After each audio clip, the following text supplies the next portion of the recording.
আমাদের প্রত্যেক দিনের জীবনে কিন্তু সমস্যা লেগে রয়েছে। একেকজনের একেকটা সমস্যা। তবে একটা কমন সমস্যা হলো হাঁটুর সমস্যা। হাঁটুর ব্যথা কম বেশি আমাদের প্রত্যেকের রয়েছে। শুধুমাত্র আমি যে বলবো আমার ঠাকুমা, দিদিমা অর্থাৎ আমরা বাড়িতে ঠাকুমাদের দেখছি বা দাদুদের দেখছি বা দিদাদের দেখছি বা কাকিমা জেঠিমাদের দেখছি, মানে 70+ হলে যে হাঁটুর ব্যথার সমস্যা শুরু হবে এমনটা কিন্তু নয়। হাঁটুর ব্যথা কিন্তু 40+এও আসতে পারে এবং কিছু কিছু ক্ষেত্রে 40+এর আগেও আসতে পারে। এই নিয়ে আমরা কথা বলবো আজকে সঙ্গে ডাক্তারবাবু অনুষ্ঠানে।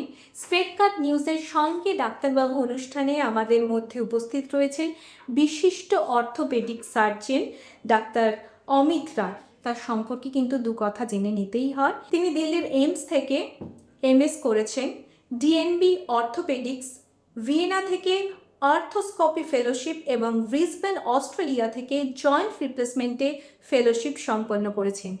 তিনি খুবই ব্যস্ত এবং তিনি তার মূল্যবান সময় দিতে আমাদের চ্যানেলে এসেছেন এবং স্ট্রেট কাট নিউজে সঙ্গে ডাক্তারবাবু অনুষ্ঠানে উপস্থিত হয়ে আমাদেরকে ধন্য করেছেন। তার মূল্যবান টিপস শুনবো আমরা, তার গাইডলাইন ফলো করার চেষ্টা করবো অবশ্যই, যেহেতু তিনি তার ব্যস্ততার মধ্যে থেকে আমাদের চ্যানেলে এসছেন, আমাদের সঙ্গে ডাক্তারবাবু অনুষ্ঠানকে সময় দিয়েছেন।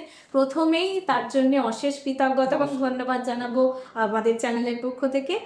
ডাক্তারবাবু, হাঁটুর সম্পর্কে, হাঁটু কিভাবে ভালো থাকবে, হাঁটুকে কিভাবে রক্ষণাবেক্ষণ করা দরকার, বা হাঁটুর সমস্যা আসলে সেই সমস্যা থেকে আমরা কিভাবে মুক্তি লাভ করব, সেটা কিন্তু আমাদের দর্শকদেরকে জানাতে হবে।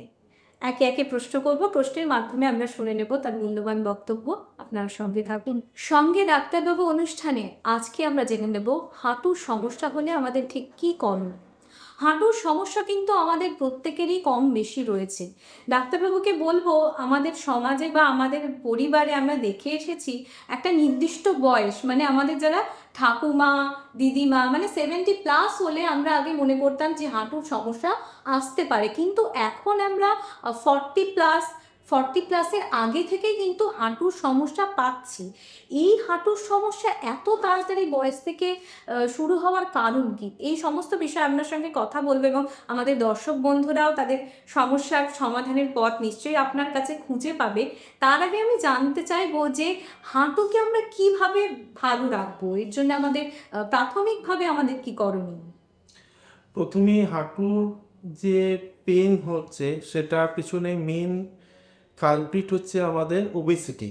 মানে যখন মানুষের ওজন বাড়ছে, আমাদের এখন লাইফস্টাইল বলুন, খাদ্যাভ্যাস বলুন, যার জন্যই হোক, মানুষের এখন ওবেসিটির একটা রিসেন্ট ট্রেন্ড আসছে। তো সেটার জন্য কি হচ্ছে, যখনই ওজন বাড়ছে তখনই আমাদের যে ওয়েট বেয়ারিং যে জয়েন্ট, যেমন হিপ জয়েন্ট, নি জয়েন্ট, এগুলোর উপর প্রেশার পড়ছে। তো এই যে আগেকার দিনে অনেকেরই আমরা দেখি বাবা ঠাকুমা এদের হয়তো অতটা হাঁটু সমস্যা নেই, কিন্তু এখনকার দিনে দেখা যাচ্ছে যে 40-এর ঘোড়ায় পৌঁছাতে না পৌঁছাতেই হাঁটুর সমস্যা দেখা দিচ্ছে। তার মেন কারণ হচ্ছে এই লাইফস্টাইলের সমস্যা। এই লাইফস্টাইলের জন্যই ওবেসিটি হচ্ছে এবং ওবেসিটির জন্যই কিন্তু হাঁটুর উপর চাপ পড়ছে এবং হাঁটু ক্ষয় অনেক আর্লি এজে শুরু হচ্ছে। তার মানে একটা হেলদি লাইফস্টাইল, মানে হেলদি ফুড হ্যাবিট থাকলে তাহলে আমাদের ওজনটা নিয়ন্ত্রণে করতে সুবিধা হবে এবং সেই দিকেই আপনি নজর দিতে বলছেন। আচ্ছা, হাঁটুর যন্ত্রণা এই কম বয়সে যদি আমরা দেখি, হয়তো তার ওবেসিটি, আপনি যে প্রবলেমটা বলছেন সেটা নেই, তাহলে কি কারণে হতে পারে? সেটার অনেক কারণ থাকতে পারে, যেমন অনেক সময় আমরা বলি পোস্ট ট্রমাটিক আর্থ্রাইটিস, সেটা অনেক আর্লি এজে শুরু হতে পারে। ধরুন কখনো খুব জোরে আঘাত লাগলো, এটা মেনলি হাঁটুর ক্ষেত্রে কম দেখা যায়, মেনলি হিপ জয়েন্টের ক্ষেত্রে বেশি দেখা যায়। যে যদি জোরে আঘাত লাগে সেক্ষেত্রে সেই হিপ জয়েন্টের ব্লাড সার্কুলেশন হ্যাম্পার হয়। হাঁটুর ক্ষেত্রেও দেখা যায়, সেক্ষেত্রে কম দেখা যায়। তো তখন ব্লাড সার্কুলেশন হ্যাম্পার হলে হাঁটুর যে বোনের যে কোয়ালিটি বা হাঁটুর উপরের যে কার্টিলেজের যে কাভারিং, সেই কাভারিংটা ড্যামেজ হয়।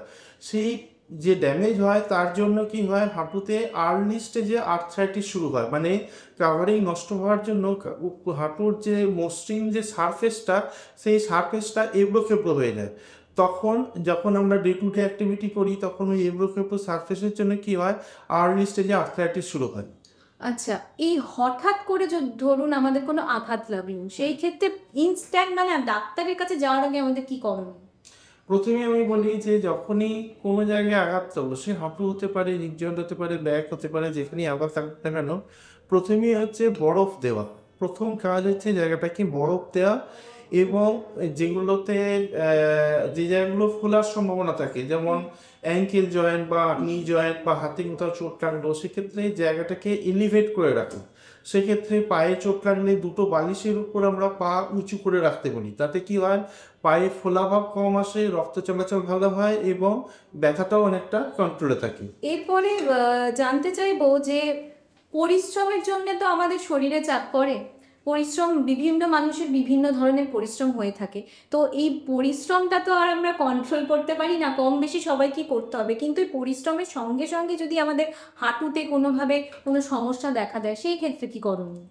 দেখুন, মানুষের এটা ভুল ধারণা। আমার কাছে অনেক পেশেন্টই আসে, তারা আমার কাছে এসে কমপ্লেন করে যে আমি আগে অনেক পরিশ্রম করেছি, প্রচুর খাটাখাটনি হয়েছে, আমি একদম রেস্ট পাইনি, সেই জন্য আমার হাঁটু এরকম খারাপ হয়ে গেল।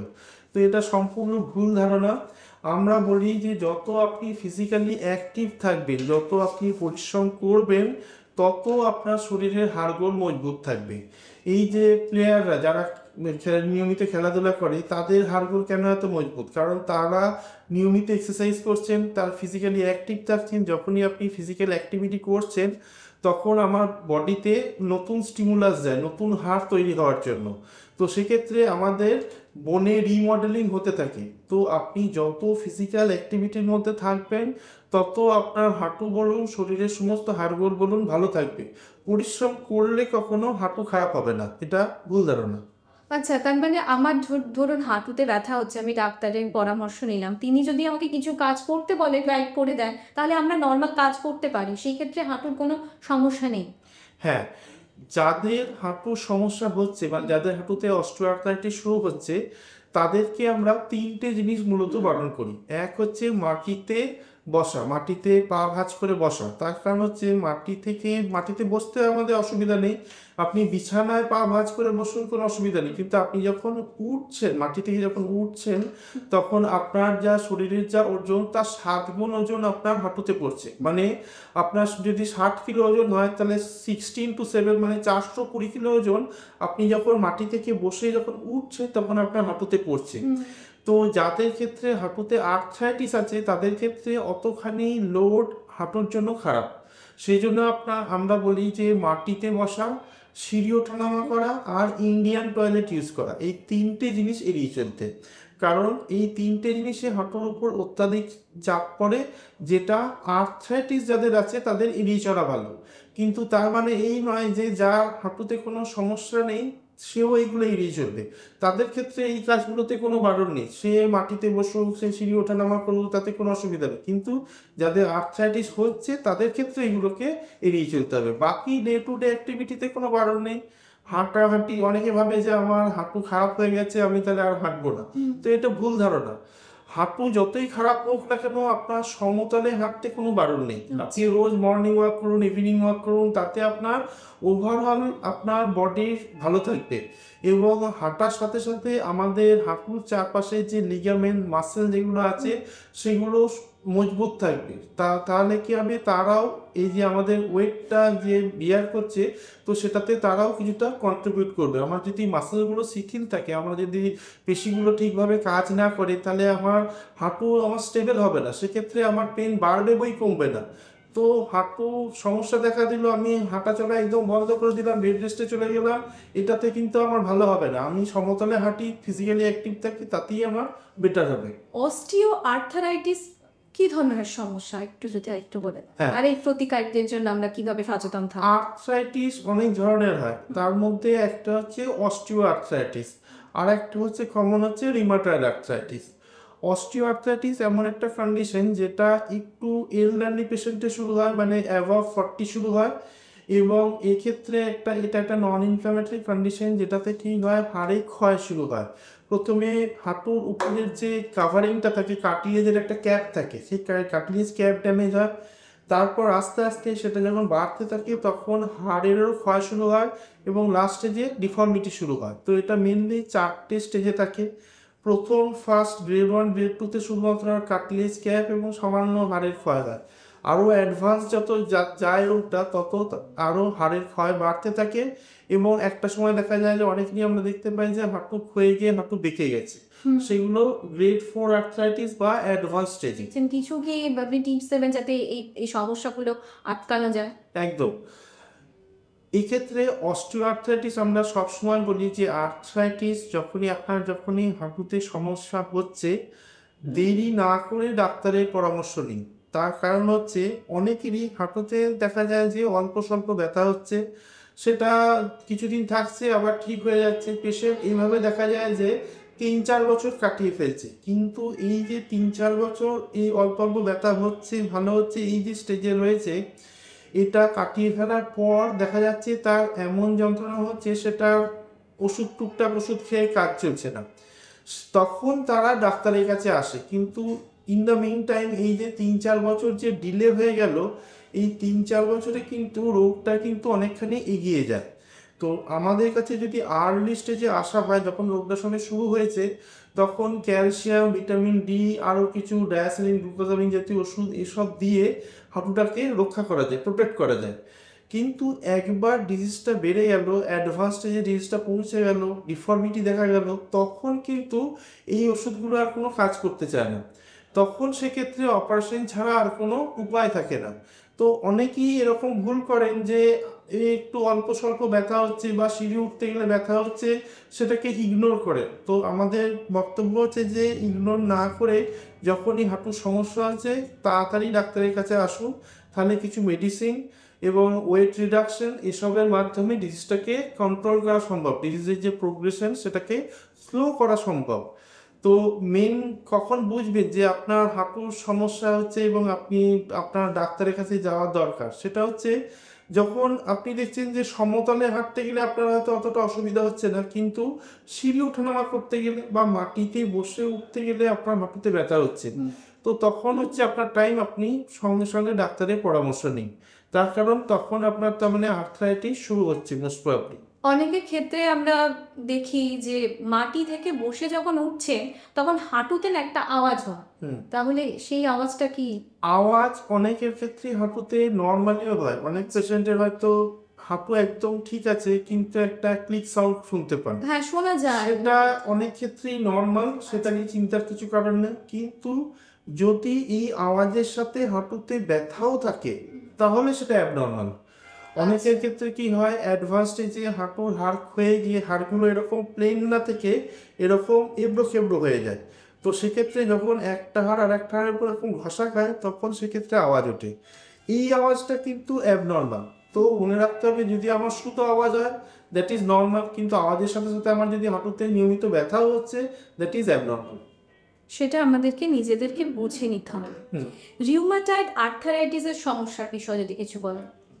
রিউমাটয়েড আর্থ্রাইটিস এক ধরনের আর্থ্রাইটিস, কিন্তু অস্টিও আর্থ্রাইটিসের মতো এটা এত লেট প্রেজেন্ট করে না, এটা আরও আর্লি স্টেজে প্রেজেন্ট করে, মানে 20-30 ঘরে প্রেজেন্ট করবে। এবং এই ডিজিজে প্রথমে হাঁটু এফেক্ট হয় না, প্রথমে আমাদের হাতের স্মল জয়েন্ট, মানে হাতের এই যে ছোট ছোট জয়েন্টগুলো আছে এগুলো দিয়ে শুরুবাত হয়। এই জয়েন্টগুলোতে পেন হবে, ফুলবে, তারপর আস্তে আস্তে লোয়ার ব্যাক পেন শুরু হয়, তারপর সার্ভাইকাল পেন শুরু হয়। পরবর্তী ক্ষেত্রে এটা যখন দীর্ঘদিন ধরে চলতে থাকে রোগটা, তখন এই বড় জয়েন্টগুলোকে ধরে, যেমন নি জয়েন্ট, হিপ জয়েন্ট, এগুলোতে পরে ইনভলভমেন্ট হয়। সেই জন্য রিউমাটয়েড আর্থ্রাইটিসে নি ইনভলভমেন্ট আমরা অনেক পরে দেখি। হাঁটু বদলের বিষয়টা নিয়ে কখন ভাবনা চিন্তা করতে হবে? এবার সেই সমস্যা হাঁটু বদল করতেই হবে বা অপারেশনের দরকার, সেটা কখন থেকে মানুষের একটু সচেতন হওয়ার দরকার এবং আপনাদের পরামর্শের দরকার কি?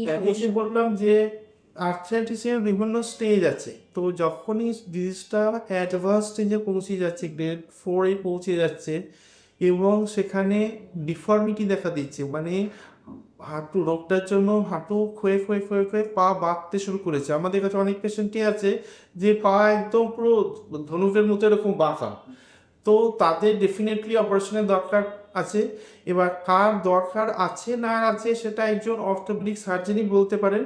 যখন সেটা ডিজিটাল স্টেজ 4-এ পৌঁছে যায় তখনই তার অপারেশনের দরকার পড়ে। স্যার এখানে কি বয়সটা ফ্যাক্টর, মানে হাঁটু রিপ্লেসমেন্টের ব্যাপারে কি কোনো বয়সের কিছু বিষয় রয়েছে? বয়সের কিছু ব্যাপার নেই।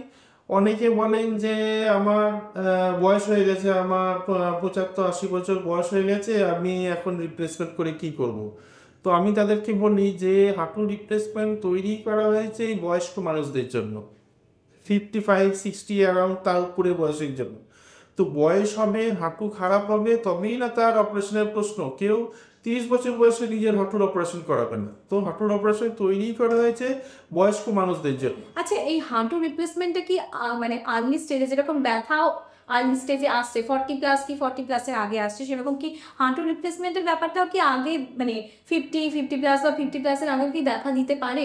অবশ্যই দেখা দিতে পারে। এই যে বললাম, রিমাটয়েড আর্থ্রাইটিস আমাদের অনেক আগে শুরু হয়, এবং যদি কারো রিমাটয়েড আর্থ্রাইটিস বা পোস্ট ট্রমাটিক আর্থ্রাইটিস, ধরুন কারো বিরাট চোট লেগেছে, চোট লেগে হাঁটুটা খারাপ হয়েছে, বা হাঁটুতে আগে কোনো ফ্র্যাকচার হয়েছে, সেই ফ্র্যাকচারের জন্য হাঁটুর সারফেস এগুলোকে মধ্যে হাঁটুটা খারাপ হচ্ছে, এগুলোকে আমরা পোস্ট ট্রমাটিক আর্থ্রাইটিস বলি।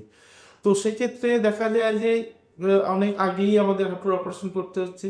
মোদ্দা কথা হচ্ছে হাঁটু যখন খারাপ হয়ে যাবে তখন তার অপারেশনের প্রশ্ন। অপারেশনটাই একটা একমাত্র ওষুধ। হ্যাঁ, সেটা এটাকে কিওর করবে। সেটা যখন খুব খারাপ হয়ে যাচ্ছে তখনই অপারেশন একমাত্র ওষুধ, এবং সেটা যেরকম লেট স্টেজে হতে পারে সেরকম আর্লি স্টেজে হতে পারে। সেটা আপনারা গাইড করে আপনাদের গাইডেন্সে বোঝা যাবে। সাধারণত আমাদের এই সমস্যাগুলো, হাঁটুর সমস্যাগুলো আমরা দেখতে পাচ্ছি যে কোনো বয়সেই হতে পারে। তাহলে কিভাবে আমরা কি লাইফস্টাইলে কি চেঞ্জ করলে বা নিজেদেরকে কিভাবে মেনটেন করলে এই হাঁটুর ব্যথা থেকে বা এই সমস্যা থেকে আমরা একটুখানি মুক্তি পেতে পারি?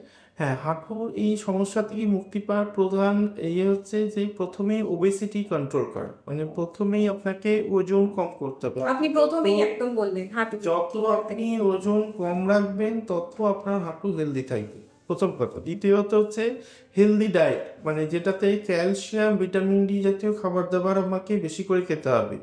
অনেক পেশেন্টেরই আমরা যাদের রুটিনলি আমরা ভিটামিন ডি টেস্ট করে দেখি, সবাইকার মোস্ট অফ দ্য 80-90% পেশেন্টের ভিটামিন ডি কম। ভিটামিন ডি কম থাকলে কী হবে, শরীরে ক্যালসিয়াম অ্যাবজর্পশন কম হবে, এবং হাড় যেগুলো আছে সেগুলো শুধু হাঁটু না, শরীরের সমস্ত হাড়ই কমজোর থাকবে।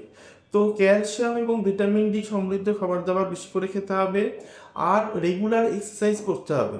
রেগুলার এক্সারসাইজের ফলে কী হচ্ছে, এক তো আপনার ওয়েট কন্ট্রোলে থাকবে, দ্বিতীয়ত হচ্ছে আমাদের মাসেল, লিগামেন্ট, টেন্ডন এগুলোকেও আমাদের হেলদি রাখতে হবে, যাতে আমাদের হাঁটুর স্টেবিলিটি বজায় থাকে এবং আমরা ফ্রিলি হাঁটা চলা এসব করতে পারি। আমাদের মাসেল মাস যদি কমে যায়, যদি আমরা দীর্ঘদিন ধরে বেড রিডেন আছি বা অন্য কোনো কারণে অসুস্থতাজনিত কারণে যদি বেড রিডেন থাকি, তাহলে দেখা যায় যে আমাদের মাসেল ওয়েস্টিং হয়, মানে মাসেল মাস কমে যায়। সেক্ষেত্রেও কিন্তু সমস্যা। শুধু হাড়টা ঠিক রাখলেই হবে না, হাড়ের সাথে সাথে মাসেল, লিগামেন্ট, টেন্ডন এগুলোকেও ঠিক রাখতে হবে। স্যার যারা খেলোয়াড় বা যারা আমি ধরুন ডান্সার, মানে পায়ের উপর কোমরের উপর যাদের চাপ পড়ছে বেশি, তারাও চোট পেলো, আঘাত পেলো, আর সাধারণ যারা আমরা আছি তাদেরও আঘাত লাগলো, তাহলে এখানে কি চোটের ট্রিটমেন্টটা যারা খেলছে বা যারা নাচ করছে তাদের ক্ষেত্রে কি আলাদা হয়ে যাবে না? না, এটা ডিপেন্ড করছে কতখানি চোট লেগেছে এবং কীরকম ধরনের চোট তার উপর। কিন্তু ইন জেনারেল আমরা বলতে পারি যারা ডান্স করছি বা যারা খেলাধুলার সাথে যুক্ত আছে, তাদের যেহেতু মাসেল, লিগামেন্ট, টেন্ডন এগুলো অনেক বেশি মজবুত এবং তাদের হাড় যেহেতু অনেক বেশি মজবুত, তো তারা দেখা যায় যে এই ধরনের চোট থেকে অনেক রিকভারিও অনেক তাড়াতাড়ি পায় তাদের। কিছু মানুষ আপনি বললেন যে হাঁটুর ব্যথা মানে এটাই নয় যে কোনো কাজ করা যাবে না, একদমই বসে থাকতে হবে বা একদমই রেস্টে থাকতে হবে। শ্রমজীবী মানুষ যারা, আমি ধরুন বললাম যারা হয়তো কলকারখানায় কাজ করে, বা ধরুন আমাদের শহরের বুকে টোটো চলছে, টোটো চালান, বা যারা ডেলি প্যাসেঞ্জারি করে, ধরুন টোটো বা কোনো বাস বা ট্রেন, দীর্ঘক্ষণ তাদের দাঁড়িয়ে যেতে হচ্ছে, জার্নি করতে হচ্ছে কাজের জন্যে। তো সেই ক্ষেত্রে তো অনেকক্ষণ যদি দাঁড়িয়ে থাকি, বা এখনকার দিনের যে প্রাইভেট স্কুলগুলো আছে সেখানে হয়তো আপনি জানবেন ফ্লোর ডিউটি ক্লাসের সঙ্গে চলে, বসা যায় না, সেখানে কোনো সিট থাকে না টিচারদের জন্য। তো সেই ক্ষেত্রে হাঁটুতে তো একটা চাপ পড়ছে, সেই ক্ষেত্রে কি করা যাবে? এটা আমরা দাঁড়িয়ে থাকি, যতক্ষণ দাঁড়িয়ে থাকি, ধরো কেউ পুলিশের চাকরি করছে 10 ঘন্টা দাঁড়িয়ে আছে টানা, তাদের ক্ষেত্রে তার পেন হতে পারে, সেক্ষেত্রে সে রেস্ট নিয়ে নিতে পারে, কিন্তু এর জন্য যে আপনার হাঁটুর অতিরিক্ত ক্ষয় হচ্ছে সেরকম কিন্তু ব্যাপার না। আচ্ছা। এরকম অনেকে বলে যে আমি খুব পরিশ্রম করি সেই জন্য আমাদের এত হাঁটুগুলো খারাপ হয়ে গেছে, কিন্তু সেটা মোটেই নয়।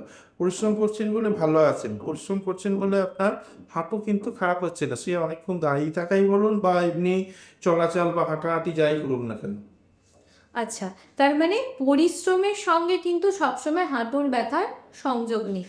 আচ্ছা, ধরুন হঠাৎ করে কোনো আঘাত লাগলো না বা দীর্ঘদিন ধরে নেই, হঠাৎ করে হাঁটুতে প্রচণ্ড যন্ত্রণা হচ্ছে, ডাক্তারবাবুর কাছে যাওয়ার আগে কি আমরা বরফ দিতেই শুরু করবো নাকি সরাসরি কোনো ওষুধ বা কিছু? বেটার যদি যদি এরকম হঠাৎ করে কিছু হঠাৎ হয় তাহলে সেক্ষেত্রে ডাক্তারের পরামর্শ নেওয়া উচিত, কারণ শুধু আর্থ্রাইটিস তো না, আরও অনেক কারণে হাঁটুর ব্যথা হতে পারে। ইনফেকশনের থেকে হতে পারে, অনেক সময় সাবক্লিনিক্যাল ইনফেকশন হয়, অনেক সময় সাইনোভাইটিস হয়। তো আর্থ্রাইটিস ছাড়াও অনেক কারণ আছে যে কারণে হাঁটুর ব্যথা হতে পারে। তো ইনফেকশনটা কিভাবে আসে? ইনফেকশন অনেক সময় সাবক্লিনিক্যাল ইনফেকশনে আমাদের ব্লাড বোন, মানে হচ্ছে ধরুন আপনার চেস্ট ইনফেকশন হলো বা ইউরিন ইনফেকশন হলো, সেটা ধরুন কখনো বাড়াবাড়ি হলো, তো বাড়াবাড়ি হলে সেটা ব্লাডে আসবে, ব্লাডের মাধ্যমে অনেক সময় হাঁটুতে ছড়িয়ে পড়তে পারে। তো ইনফেকশন অনেকভাবেই হতে পারে। প্লাস সাইনোভাইটিস বলে একটা এন্টিটি আছে, যেখানে একটা হাঁটুর মধ্যেই একটা সাইনোভিয়াম বলে একটা জিনিস থাকে, যেটা বেশি ইনফ্লামেশন হলে সেটাতে পেন হয়। তো আর্থ্রাইটিস ছাড়াও আরও অনেক কারণে হাঁটুর ব্যথা হতে পারে। তো সেক্ষেত্রে বেটার হচ্ছে যে আপনি ডাক্তারবাবুর পরামর্শ নিন। এসিএল লিগামেন্ট ইনজুরি বলতে আমরা কি বুঝবো স্যার? পায়ে মেনলি দুটো লিগামেন্ট থাকে, যে দুটো লিগামেন্ট আমাদের হাঁটুটাকে স্টেবিলাইজ করে। একটা হচ্ছে এসিএল, একটা পিসিএল, অ্যান্টেরিয়র ক্রুশিয়েট লিগামেন্ট আর পোস্টেরিয়র ক্রুশিয়েট লিগামেন্ট।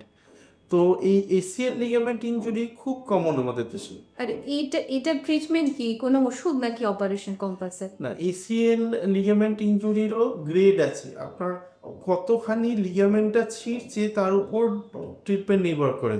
যদি গ্রেড 1 হয়, মানে যদি খুব সামান্য ধরুন 100টা ফাইবারের মধ্যে 10টা ফাইবার ছিঁড়লো, তাহলে সেক্ষেত্রে প্রথমে বেড রেস্ট, মেডিসিন, তারপর ফিজিওথেরাপির মাধ্যমে এটা রিকভার করে যায়। কিন্তু যখন নিয়ার টোটাল বা গ্রেড 4 টিয়ার হলো, সেক্ষেত্রে কিন্তু তখন অপারেশনের দরকার পড়ে। সেক্ষেত্রে আমরা আর্থ্রোস্কোপিক সার্জারি, মানে মিনিমাল ইনভেশন সার্জারির মাধ্যমে, আর্থ্রোস্কোপের মাধ্যমে আমরা আবার লিগামেন্টটাকে রিকনস্ট্রাক্ট করে দিই। জয়েন্ট রিপ্লেসমেন্টটা কি? জয়েন্ট রিপ্লেসমেন্ট মানে কি পুরো জয়েন্টই বদলে গেল নাকি তার মধ্যে দিয়ে কিছু অ্যাড করা বা কিছু মাইনাস করা? না, মানুষের মধ্যে একটা ভুল ধারণা আছে যে জয়েন্ট রিপ্লেসমেন্ট মানে বোধহয় আমার হাঁটুটাকে পুরো কেটে ফেলে দেবে, দিয়ে বোধহয় আবার একটা নতুন হাঁটু লাগিয়ে দেবে, সেরকম কিন্তু না। আমি সেটা বোঝানোর জন্য একটা মডেল এনেছি, এটা দেখলেই বোঝা যাবে। এটাকে যদি ভালো করে দেখা যায় যে এটা হচ্ছে আমাদের ফিমার বোনটা, আর এটা আমাদের টিবিয়া বোনটা। তো এটার মাঝে এই জয়েন্টটাই হচ্ছে নি জয়েন্ট। এখানে আমরা কি করি, এই হাড়টাকে আমরা ঠিক শেপে কেটে সেখানে একটা ইমপ্লান্ট লাগিয়ে দিই, মেটাল লাগিয়ে দিই, আর এই হাড়টাকেও আমরা শেপে কেটে একটা ইমপ্লান্ট লাগিয়ে দিই, এবং এই দুটো ইমপ্লান্টের মাঝে একটা পলিথিলিন ইনসার্ট থাকে। তো অ্যাকচুয়ালি আমরা কি করি যে আমাদের হাড়ের যে দুটো এন্ড, যেটা জয়েন্ট ফর্ম করছি, সেই জয়েন্ট দুটোকে, হাড়ের এন্ডগুলোকে আমরা কাভারিং দিয়ে মুড়ে দিলাম, এটাই হচ্ছে জয়েন্ট রিপ্লেসমেন্ট। তো এতে কি হয় যে এইটা একটা হাড় আর একটা হাড়ের সংস্পর্শে আসে না, সংস্পর্শে না এলেই কোনো ব্যথা যন্ত্রণা কিছু হয় না। তো এটা এখন ফ্রিলি মুভ করতে পারছে, কিন্তু একটা হাড় আর একটা হাড়ের টাচে আসছে না, কোনো ঘর্ষণ হচ্ছে না, কোনো ফ্রিকশন হচ্ছে না, ফলে কোনো পেনও হচ্ছে না, ঠিক। এবং এটা করার সময় আমরা যার যেরকম ডিফর্মিটি হচ্ছে, মানে যার যেরকমভাবে পাটা বাঁকছে, সেরকম অনুসারে আমরা এরকম বোন কাটটা সেরকমভাবে অ্যাডজাস্ট করে পাটাকে সোজাও করে দিই। ওই জন্য অনেকেই আসেন যারা আমার কাছে এসেছেন যে হাঁটু বাঁকা নিয়ে একদম ধনুকের মতো পা বেঁকে গেছে, অপারেশনের পর দেখা যায় তাদের হাঁটু একদম স্ট্রেট হয়ে গেল, সোজা হয়ে গেল। আর যেটা বলবো, দৈনন্দিন জীবনে কি যাদের হাঁটু রিপ্লেসমেন্ট হচ্ছে ধরো, তারা কি দৈনন্দিন জীবনে সমস্ত রকমের কাজকর্মে আবার ফিরতে পারবে সাধারণভাবে? একদম, হাঁটু রিপ্লেসমেন্টের পর পেশেন্ট একটানা 5 কিলোমিটার হাঁটা, সিঁড়ি ওঠা নামা, রান্না বান্না করা, সাইকেল চাপা, বাইক চাপা, সব ডে টু ডে অ্যাক্টিভিটি করতে পারে। মানে টু হুইলারও চালানো সম্ভব? হ্যাঁ, এবং চালায়ও, 2 হুইলার 4 হুইলার সমস্ত ডে টু ডে অ্যাক্টিভিটি করতে পারবে। তবে আমরা রেগুলার বেসিসে মাটিতে বসতে বারণ করি, কারণ রেগুলার বেসিসে মাটিতে ওঠা বসা করলে সেক্ষেত্রে ইমপ্লান্টের ক্ষয় হতে পারে। এক আধবার বসলে আলাদা ব্যাপার, কিন্তু রেগুলার বেসিসে মাটিতে বসা বারণ। বাকি আপনি সব কিছু করুন, কোনো অসুবিধা নেই, কোনো বারণ নেই। মানে normal lifestyle normal life lead করতে পারবি একদম। তার মানে আমাদের অনেকের যে ভুল ধারণা থাকে যে হাঁটু রিপ্লেসমেন্টের পর সমস্যা আসবে বা আমরা সাধারণ জীবনে ফিরতে পারবো না, সেই ভয়ের কথা কিন্তু ডাক্তারবাবু জানাচ্ছেন না। ডাক্তারবাবু কিন্তু সমস্যা সমাধানের কথাই জানাচ্ছে। হ্যাঁ, অনেকেই ভাবে যে এখন রিপ্লেসমেন্ট করে আর কি করব, বয়স হয়েছে, এরপর রিপ্লেসমেন্ট করার পর হয়তো আরো একটু হাঁটতে পারবো না। এটা কিন্তু সম্পূর্ণ ভুল ধারণা। হাঁটু রিপ্লেসমেন্ট খুব ভালো অপারেশন যদি আপনি ঠিক জায়গায় করেন। এখানে একটা কথা বলে রাখা দরকার, সবাই কিন্তু নি রিপ্লেসমেন্ট জানেন না। এই স্ট্রেট ফরওয়ার্ড স্ট্রেট কাট নিয়ে তো স্ট্রেট কাট কথাই আমি বলছি যে সব ডাক্তারবাবু কিন্তু নি রিপ্লেসমেন্ট জানেন না। যে ডাক্তারবাবু নি রিপ্লেসমেন্ট জানেন না সেরকম ডাক্তারবাবুর কাছে গিয়ে যদি আপনি নি রিপ্লেসমেন্ট করেন, তাহলে যেটুকু বা কুড়ি হাঁটছেন সেটুকু হাঁটতে পারবেন না। কিন্তু যদি আপনি ঠিক জায়গায় গিয়ে নি রিপ্লেসমেন্ট করেন, তাহলে কিন্তু নি রিপ্লেসমেন্টের মতো ভালো সার্জারি কিন্তু আর হয় না। ঠিক স্ট্রেট কাট নিউজের সঙ্গে ডাক্তারবাবু অনুষ্ঠানে কিন্তু আমরা স্ট্রেট কাট ভাবেই জানানোর চেষ্টা করি কিভাবে সমস্যার থেকে সমাধান পাবে আমাদের দর্শকরা। সেই জন্য আমাদের অনুষ্ঠানে বিশিষ্ট বিশিষ্ট ডাক্তারবাবুরা আসেন এবং সমস্যা সমাধানের পথই বলে দেন।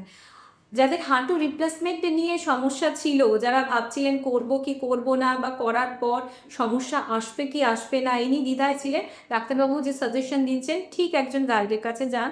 একজন সঠিক ডাক্তারবাবুর পরামর্শে কিন্তু হাঁটু রিপ্লেসমেন্ট করে সুস্থ পথে আপনি বাকি জীবনটা কাটাতে পারবেন। আরেকটা প্রশ্ন, দুটো হাঁটুতেই যদি কারোর প্রবলেম হলো, সেই ক্ষেত্রে কি দুটো হাঁটু একসাথেই করানো যাবে নাকি গ্যাপ? হ্যাঁ, এটা ডিপেন্ড করছে যে পেশেন্টের এজ কীরকম এবং আদার কোমরবিডিটি কী আছে, মানে ডায়াবেটিস, সুগার, ব্লাড প্রেশার এসব কীরকম আছে। যদি কম এজের হয় এবং যদি কোমরটি সেরকম কিছু না থাকে, তাহলে দুটো একসাথে করা যেতে পারে। কিন্তু প্রেফারেবল হচ্ছে 1 by 1 করা, তাতে কারণ প্রত্যেকটা সার্জারির একটা ধকল আছে, একটা করলেন, কিছুদিন ওয়েট করলেন, আবার একটা করে নিলেন, সেটাই প্রেফারেবল। নর্মাল কতদিন এই দুটো হাঁটু অপারেশনের মধ্যে গ্যাপ? 1.5 মাস, 1.5 থেকে 2 মাস আমরা গ্যাপ দিতে বলি। তাতে কি হয়, একটা হাঁটু করলেন, আপনার শরীরটা একটু দখল সরে নিল এবং সেই টাইমে আপনি ওই হাঁটুটার একটু ভালো এক্সারসাইজ, ফিজিওথেরাপি যাই করলেন করে নিলেন, তারপর আরেকটার জন্য রেডি হলেন। হাঁটু রিপ্লেসমেন্টের আগে এবং পরে ফিজিওথেরাপিটা কতদিন করার প্রয়োজন? এক্ষেত্রে মানুষের অনেকে ভুল ধারণা থাকে যে হাঁটু রিপ্লেসমেন্ট করলেই বোধহয় দিনের পর দিন হয়তো ফিজিওথেরাপি করতে হবে, সেরকম মোটেই না। 80% লোকের ফিজিওথেরাপি দরকার পড়ে না। আমরা অপারেশনের পর ব্যায়াম দেখিয়ে দিই, সেই ব্যায়ামগুলো যদি পেশেন্ট নিজেরা বাড়িতে করতে পারে, তাহলে রিপ্লেসমেন্টের পর কোনো ফিজিওথেরাপি দরকার পড়ে না। 20% লোকের দরকার পড়ে, যারা হয়তো ভয় পাচ্ছেন বা যারা হয়তো ব্যথার জন্য করতে চাইছেন না, বা যারা অনেকের ভুল ধারণা থাকে যে এখন ব্যথা আছে, এখন করবো না, করলে হয়তো ব্যথাটা বেড়ে যেতে পারে বা সেলাই খুলে যেতে পারে। তো তারা যারা করছেন না এক্সারসাইজটা, তাদের ক্ষেত্রে সেই 20% লোকের ক্ষেত্রে ফিজিওথেরাপি দরকার পড়ে এবং ইউজুয়ালি 2 থেকে 3 সপ্তাহ ফিজিওথেরাপি তাদের জন্য যথেষ্ট। তারপর আবার তারা come back to normal life. আপনি তো বললেন যে হাঁটুতে কিছু প্রবলেম শুরু হলে ডাক্তারের পরামর্শ নিতে। যদি ধরুন এই 2-1 দিন আমার একটু সমস্যা দেখা দিচ্ছে কোনো কারণে, তো সেই ক্ষেত্রে কি আমরা বরফ আইস প্যাক দিতে পারি? আইস প্যাক আমরা সবসময় বলি, হাঁটু ব্যথা হলো ফুলছে, তাহলে সেক্ষেত্রে আইস প্যাক লাগাই। আইস প্যাক দেওয়া। আগেকার দিনে ওই যেমন আমাদের বাড়িতে হেরিকেন ছিল, একটু গরম শেক দেওয়া হ্যাঁ, গরম শেক আমরা ইউজুয়ালি কোমরের ব্যথার ক্ষেত্রে দিতে বলি, হাঁটুর ক্ষেত্রে ইউজুয়ালি আমরা বরফ আইস প্যাক বরফ দিই। দিতেই আমরা শুরু করবো হঠাৎ যদি আমাদের কোনো সমস্যা আসে।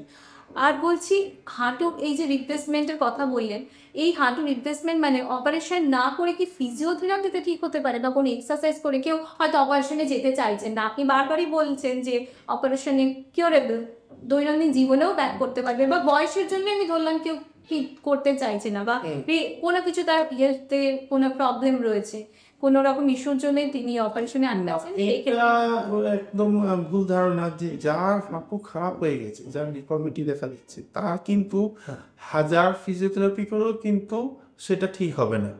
তো অনেকেই মিসগাইডেড হন ফিজিওথেরাপিস্টের দ্বারা। তারা হয়তো তাদের হয়তো হাঁটু খারাপ হয়ে গেছে সম্পূর্ণ, তাদের হয়তো অপারেশনের দরকার। যাদের অপারেশনের দরকার তারা কিন্তু ফিজিওথেরাপির মাধ্যমে কিউর হয়ে গেছেন এরকম কিন্তু হবে না। সেটা একটা টেম্পোরারি আপনাকে পেইন রিলিফ দিতে পারে, কিন্তু যার হাঁটু রিপ্লেসমেন্ট দরকার সে হাঁটু রিপ্লেসমেন্টের মাধ্যমেই ঠিক হবে, সে কখনো ফিজিওথেরাপির মাধ্যমে ঠিক হবে না।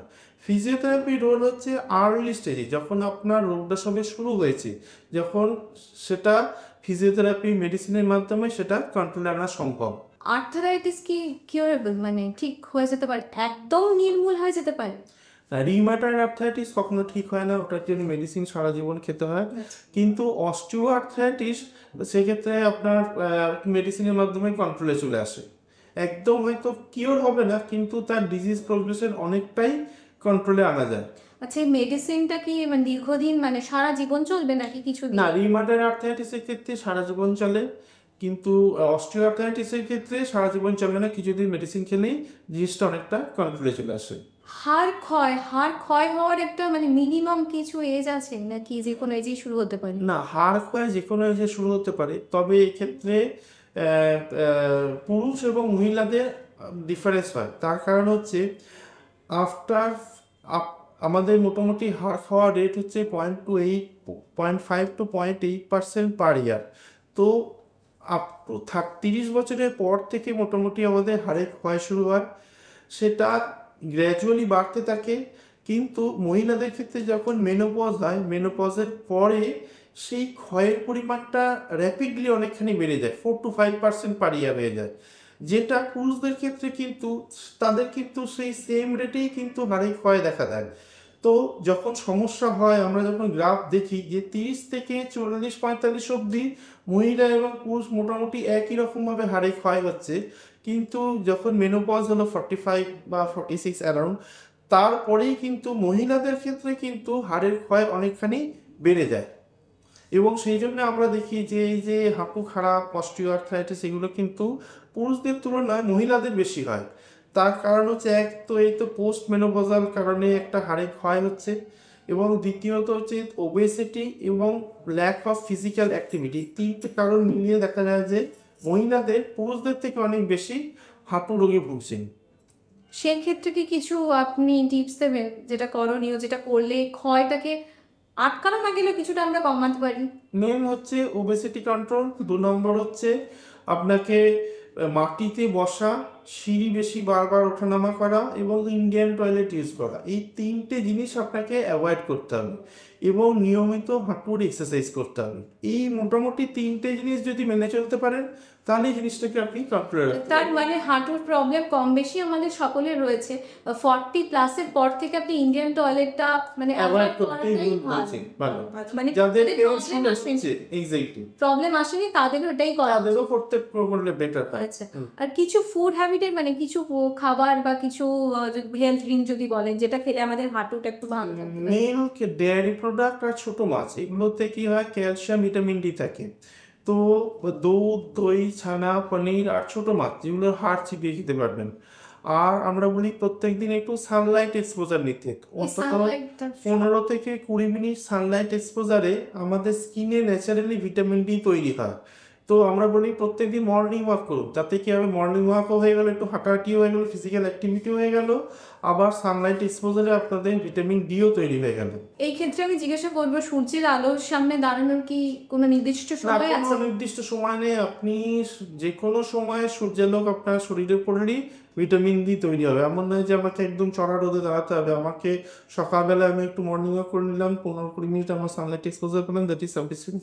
8টার আগেও নিতে পারি, 8টার পরেও নিতে পারি, নির্দিষ্ট কোনো সময় দরকার নেই, শুধু একটু সূর্যের তাপ আমাদের শরীরের জন্য, শরীরকে ভালো রাখবে, সেই জন্য সূর্যের তাপটা আমাদের দরকার। আরেকটা প্রশ্ন স্যার, এই কোমরের সমস্যার সাথে কি হাঁটুরও কোনো যোগসূত্র রয়েছে? একদম, কারণ যদি অ্যাডভান্স এই রোগটা যায়, সেক্ষেত্রে যখন হাঁটু আমাদের বাড়তে শুরু করলো, যখন আমাদের হাঁটু বেঁকে গেল, তখন কি হয়, আমাদের যে গেট মানে আমরা যে যে চলন যেটা, সেই চালটাও আমাদের কিছুটা চেঞ্জ হয়ে যায়। সেক্ষেত্রে আমরা এরকম দুলে দুলে চলি। যখনই আমরা এরকম দুলে দুলে চলি, তখনই আমাদের কোমরে থ্রাস্ট পড়ে, চাপ পড়ে। তো আমরা ওই জন্য বলি যে যাদের হাঁটু বেঁকে গেছে, ক্ষয়ে গিয়ে, তাদের ক্ষেত্রে অপারেশন করার পর যখন হাঁটুগুলো সোজা হয়ে যায়, তখন তাদের চাল ও গেটও কিছুটা চেঞ্জ হয়ে যায়। তখন এই যে দূরে দূরে চলার যে টেন্ডেন্সি, সেটাও কমে যায়। তখন তাদের ক্ষেত্রে দেখা যায় যে কোমরের ব্যথাটাও বেশ কিছুটা কমে আসছে। অনেক কিছু জানলাম, অনেক কিছু শুনলাম ডাক্তারবাবুর কাছ থেকে। আমাদের মধ্যে অনেক ভুল ধারণা রয়েছে যে হাঁটু রিপ্লেসমেন্টের ব্যাপার নিয়ে আমরা অনেক ভুল ধারণা নিজেদের মধ্যে কিন্তু পুষে রেখেছি, কিন্তু একদম তাই নয়। কারণ সময়ের সাথে সাথে পরিস্থিতি বদলাচ্ছে, আমাদের লাইফস্টাইলও বদলে যাচ্ছে। হাঁটুর সমস্যা কিন্তু এখন 70+ পরই আসছে না, একদম 70 অনেকটাই আগেই চলে 40+ বা 40+ আগেও আসছে। সেই জন্য আমাদের ডাক্তারবাবু গাইড করে বললেন, ফার্স্ট আমাদের ওজন নিয়ন্ত্রণে রাখতে হবে, সেকেন্ড আমাদের ফুড হ্যাবিট একটা হেলদি প্রসেসে যাতে যায় সেই দিকে লক্ষ্য রাখতে হবে, আর থার্ড হলো আমাদের কিন্তু ফিজিক্যাল এক্সারসাইজ, ফিজিক্যাল মুভমেন্ট কিন্তু থাকতেই হবে। হাঁটুর ব্যথা মানে আমি শুধু বসে থাকবো, শুয়ে থাকবো তাই নয়। আর একদম এবং ইনফ্যাক্ট এটা একটা ভিসিয়াস সাইকেল। ধরুন কারোর হাঁটুতে ব্যথা হচ্ছে, অনেক পেশেন্টের আমি দেখি যে হাঁটুতে ব্যথা হচ্ছে, সে আর হাঁটতে চলতে পারছে না, কম হাঁটছে। আগে ধরুন 2 কিলোমিটার হাঁটতো, এখন হয়তো 200 মিটার হাঁটছে। তো তার ফলে তার কী হচ্ছে, তার ওবেসিটি বাড়ছে। যখনই তার ওবেসিটি বাড়ছে তখন তার হাঁটুটা আরও খারাপ হচ্ছে। আবার হাঁটু খারাপ হওয়ার ফলে আবার পেন হচ্ছে, সে আবার আরও হাঁটা কমিয়ে দিচ্ছে। তো এটা একটা ভিসিয়াস সাইকেল যে ওজন বাড়লো, হাঁটুতে পেন হতে শুরু করলো, পেন হওয়ার ফলে হাঁটা চলা কমিয়ে দিল, আবার ওজন বাড়লো। তো সেটা ফার্দার আরো ডিটোরিয়েট করতে চাই, এটা একটা ভিসিয়াস সাইকেলের মতো। তার মানে আমরা বুঝতে পারছি হাঁটু ব্যথার পর আমরা যদি পুরো বেড রেস্ট নিয়ে নিই সেটা কিন্তু একদম ঠিক না। ডাক্তারের যেমন টিপসের দরকার আছে, ডাক্তারদের যেমন গাইডলাইন ফলো করা দরকার আছে, ঠিক সেরকম কিন্তু তাদের কথা শুনে লাইফস্টাইলে হাঁটুর ব্যথা বলে একদম বেড রেস্টে গেলেও কিন্তু হবে না। তাদের পরামর্শ শুনে আপনাদেরকে সুস্থ থাকতে হবে, প্রতিদিনের জন্য বাঁচতে হবে। স্ট্রেট কাট নিউজের সঙ্গে ডাক্তারবাবু অনুষ্ঠানে আজকে আমাদের সঙ্গে রয়েছেন বিশিষ্ট অর্থোপেডিক সার্জন ডাক্তার অমিত রায়। ডাক্তারবাবুর কাছ থেকে আমরা অনেক মূল্যবান পরামর্শ পেয়েছি। উনি আমাদের অনেক যে ভ্রান্ত ধারণা রয়েছে সেই ভ্রান্ত ধারণার সম্পর্কে কিন্তু আমাদের খুব মূল্যবান মত দিয়ে বা ওনার টিপস দিয়ে, ওনার গাইড মেনে নিলে কিন্তু আমরা ভালো থাকতে পারবো। লাস্টে আমি বলবো স্যার, নানা রকম হেলথ ড্রিঙ্ক খাওয়ার একটা প্রবণতা রয়েছে, সেরকম হেলথ ড্রিঙ্ক না খেয়ে আপনি যেমন বললেন ছোট মাছ, ক্যালসিয়াম যুক্ত খাবার, ডেয়ারি প্রোডাক্ট খেতে, সেরকম কি একদম ছোট বয়স থেকে কিছু ফুড হ্যাবিট আমরা ফলো করতে পারি যেটা আমাদের হাড়ের জন্য ভালো বা এই প্রবলেমগুলো আসবে? এই জিনিসগুলো খেলেই ছোটবেলা থেকে যদি খাওয়ার অভ্যাসের মধ্যে থাকে তো এটা হাড়কে মজবুত করবে। মানে নির্দিষ্ট কোনো কিছু মেডিসিন তো আপনাদের অবশ্যই গাইডলাইন ফলো করেই খেতে হবে। নির্দিষ্ট কি কোনো মানে হেলথ ড্রিঙ্ক যেটা হেলথ ড্রিঙ্ক খেয়ে মানে এমনি আমরা যে চিরাচরিত যে হেলথ ড্রিঙ্ক খাই সেগুলো খেয়ে যে হাড়ের বিরাট কিছু উন্নতি হয়ে যাবে সেরকম না, কিন্তু সেগুলোতে কিছু ভিটামিন থাকে, সেগুলোতে কিছুটা হেল্প হবে আর কি, কিছুটা হেল্প হবে। আর একটু সূর্যের তাপ নিতে হবে, সেটা আপনি বললেন কোনো নির্দিষ্ট সময় নেই, যে কোনো সময় আমরা কিন্তু নিতে পারি। আচ্ছা, অনেকের ধারণা থেকে রিপ্লেসমেন্ট সম্বন্ধে অনেকের ধারণা থেকে যে একবার হাঁটু রিপ্লেসমেন্ট করার পর বোধহয় আমাকে অনেক বেড রেস্ট দিতে হবে। এটা কিন্তু একদম ভুল ধারণা। অনেক পেশেন্টই আমাকে প্রশ্ন করেন যে অপারেশনের পর আমাকে কতদিন বেড রেস্টে থাকতে হয়। বেড রেস্টে অপারেশনের পর কিন্তু বেড রেস্টের কোনো ব্যাপারই নেই। অপারেশনের আজ পরের দিন থেকেই আপনি নিজের পায়ে হাঁটতে পারবেন। মানে আজ যদি অপারেশন হয়, কাল থেকে আপনি নিজের পায়ে হেঁটে বাথরুম পায়খানা যাওয়া, ঘরের মধ্যে পায়াচারি করা, এগুলো পরের দিন থেকেই করতে পারবেন। প্রথম 3 সপ্তাহ আমরা ওয়াকার নিয়ে হাঁটতে বলি, 3 সপ্তাহ পর থেকে ওয়াকার ছাড়া হাঁটা, সিঁড়ি ওঠা নামা শুরু করা। তো অপারেশনের পর বেড রেস্টের কোনো ব্যাপার নেই। অপারেশনের পরের দিন থেকেই আপনাকে কিন্তু হাঁটুটাকে ব্যবহার করতে পারবেন, এবং যত হাঁটু ব্যবহার করবেন, যত চলাচল করবেন, যত এক্সারসাইজ করবেন, তত ব্লাড সার্কুলেশন ভালো হবে এবং ব্যথাটাও কমবে এবং ফোলাটাও কমবে। তো এই ভুল ধারণা থেকে বেরিয়ে আসা দরকার আছে যে অপারেশনের পর অনেক দিন শুয়ে থাকতে হয় বোধহয়। আর্থারাইটিস সম্পর্কে আরেকটা প্রশ্ন রয়েছে ডাক্তারবাবু, এটা কি কোনো মানে জেনেটিক প্রবলেম? মানে মা রয়েছে, মেয়েরও আসতে পারে, বা ঠাকুমার ছিল, মার এসছে, আবার না, যেটা যত না জেনেটিক্যালি ড্রিভেন তার থেকে বেশি আমাদের লাইফস্টাইলের সাথে ওতপ্রোতভাবে জড়িত। মানে আমার ঠাকুমা ঠাকুরদার আছে বলি আমার হবে সেরকম না। আমি যদি লাইফস্টাইল ঠিকভাবে মেনটেন করি আমার না হওয়ার চান্সই বেশি। মানে এটাকে আপনি জেনেটিক প্রবলেম চাইছেন না। তাহলে দেখুন, আমাদের কিন্তু একটা ভুল ধারণা ছিল, যেহেতু আমার মা মাসিদের কোমরে ব্যথা রয়েছে সেই কারণ থেকেই আমার কোমরে ব্যথা হচ্ছে, কিন্তু সেটা নয়।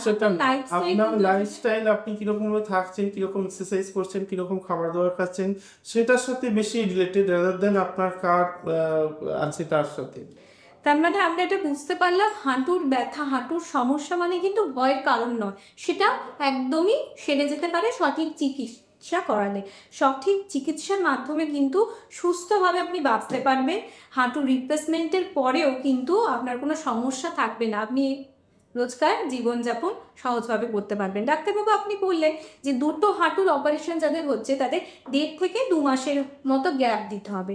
আর নর্মালি যাদের ধরুন দুটোই হাঁটু অপারেশন হচ্ছে, রিপ্লেসমেন্ট করাতে হয়েছে, তারাও কি ওরকম ওই একই গ্যাপে আবার নর্মাল লাইফস্টাইলে ফিরতে পারবে না? একটু একদম। বেশি সময় লাগে? না না, একদম বেশিরভাগ পেশেন্টেরই অ্যাকচুয়ালি বাইল্যাটারাল মানে দুটো হাঁটুই খারাপ হয়। তো দুটো হাঁটু রিপ্লেসমেন্টই খুব কমন, কারণ একটা হয়েছে এরকম পেশেন্টই খুব কম থাকে, তো তারা নর্মাল লাইফ লিড করে, কোনো অসুবিধা হয় না। আর আপনি তো বললেন যদি কোনো হেলথ ইস্যু না থাকে দুটো একসাথে হাঁটু করা একসাথে যায়। করা করা যায়, যায়। সেটা সম্ভব। সম্ভব। তাহলে ভুল ধারণা নিশ্চয়ই কেটে গেছে, আর ভয় নয়। যদি সমস্যা থাকে তাহলে ডাক্তারের কাছে যান এবং পরামর্শ নিন। এছাড়া তো আমরা তো রয়েছি, স্ট্রেট কাট নিউজ রয়েছে আপনাদের সঙ্গে। সঙ্গে ডাক্তারবাবু অনুষ্ঠানে আমরা আসি আপনাদের সমস্যা সমাধানের জন্য। আজকে আমাদের সঙ্গে সঙ্গে ডাক্তারবাবু অনুষ্ঠানে উপস্থিত ছিলেন বিশিষ্ট অর্থোপেডিক সার্জন ডাক্তার অমিত রায়। তিনি তার মূল্যবান সময় দিয়ে এবং মূল্যবান টিপস দিয়ে আমাদেরকে গাইড করলেন, এবং আমাদের মধ্যে যে অজস্র ভুল ভাবনা, ভুল ধারণা ছিল সেগুলো কিন্তু কেটে গেল। আমরা এবার নিশ্চয়ই আর ভয় পাবো না। ভয় না পেয়ে ডাক্তারবাবুর পরামর্শ মতো চিকিৎসকের কাছে যাব এবং চিকিৎসকের কাছে গিয়ে সঠিক চিকিৎসা করিয়ে হাঁটুকে সুস্থ রাখবো এবং নিজেরা সুস্থ থাকবো। সকলে ভালো থাকবেন, সুস্থ থাকবেন। নমস্কার।